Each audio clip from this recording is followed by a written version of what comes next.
In this guide, I will be showing you guys how to add photos over a video to make your content more engaging and professional. Whether you are working on a vlog, travel video, or anything else, adding photos can really enhance your project.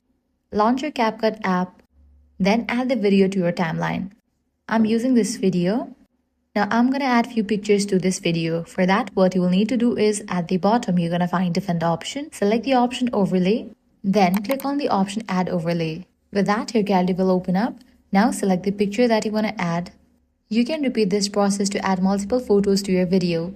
Add as many as you need. By default, the photo will stay on the screen for 3 seconds, but you can adjust the duration by dragging the start or end of the photo on the timeline. To make the transition look smooth and professional, you can use fade in and fade out animation. This way, the photo does not just appear abruptly, giving your video more polished feel. And that's it. You now know how to add photos over a video in CapCut. If this guide was helpful, do not forget to like, share, and subscribe. Thanks for watching.